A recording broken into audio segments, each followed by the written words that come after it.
Welcome to the Eras Tour. He looks so pretty like a devil is you. She feels funny as So kana inaminam na kita no nga napit gyud na to ma-interview ang atong idol nga si Taylor Swift no sa atong programa. Sa di pa kasikat unsa ka. So karon interviewon na to si Taylor Swift no. Nagdako atong pasalamat nga bago yang concert nga Eras Tour magpa-interview sa tuwa. So i-welcome na nato si Taylor Swift. So palakpakan nato na introducing si Taylor Swift. Palakpak po diha. Na.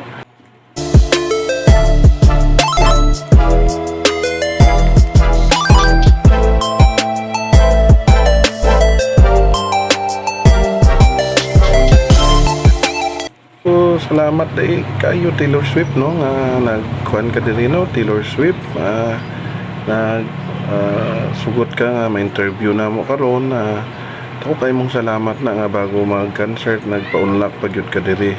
So sugdan na nato no sa natong di pa kasikat unsa gid ba trabaho ni Taylor Swift, unsang kinabuhi ni Taylor Swift. Salamat dahil sa inyo nga sa pag-invite sa inyong programa no.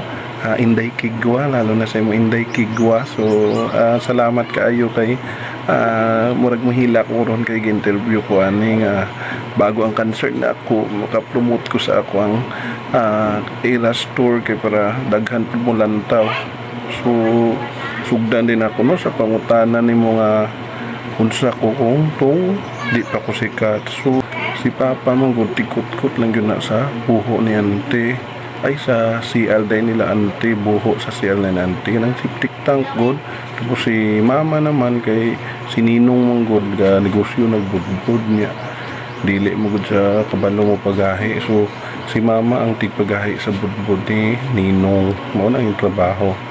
So ako kay graduate mo lang ko elementary kay wala na may kasulta si Mama ug Papa.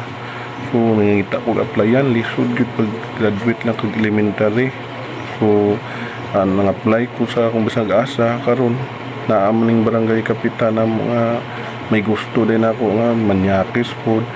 So gusto ba daw na ako ma-apply sa ila pagka mananahi yan ados lay bakante. So nisugot ko pero bago daw na mag-ana-ana daw mi pero moto ipan mas tamasan ako niya naging naman lang na ako siya nga kiss lang pero sobra naman sa kiss yung gihimo pero para sa kinabuhi na mo gitantos lang yun na ako kay pasakit. So mo ni dala na ko sentimental value gud ang silhig ug ang ako mga dagom ug hilo para manahi mo na gitawag ko karon nga Taylor Swift kay gikuha na sa akong trabaho pagka mananahi o street sweeper mo na siya. So pasensya kay kahilap lagi ko sa akong kinabuhi.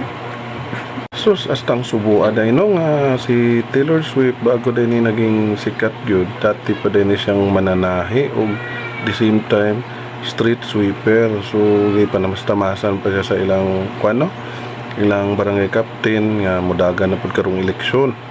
So atong sakita dahil kay panamastamasan dahil mo nang kinabuhi Taylor Swift mananahi na at the same time Taylor pa siya street sweeper. So iya paging inahan tigpagahi sa budbud ni Ninong niya yang amahan tikot-kot sa buho ni Ante niya.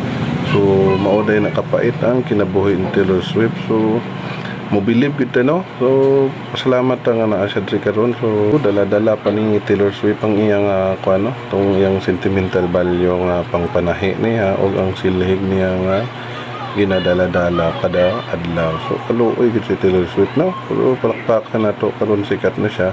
So suporta lang sa siyang concert. So hatag na lang sa iyang grupo no para magpasalamat sa iyong fans o mag-invite. So ikaw na bahala Taylor Swift ha. Pahabol lang na ako no bago ko magpasalamat dahil sa mga fans na ako mag-invite sa concert na ako no. Mo to may dala po kong silhig aside sa akong mga hilo o dagom nga pangtahi. Kay tungod naging street sweeper po ko kaya nang-apply magpanagapon kay barangay captain. Ya kaduha gid ko niya kita na mas sakit kayo. O sa kanang barangay captain sa mua Di na lang ako yung pangalan. Udagan mo ko na ron. Ayaw nyo na butuha. So, kana lang. So, salamat sa inyo no. Sa fans na ako. Unta mo lantaw mo sa concert. So, kana lang.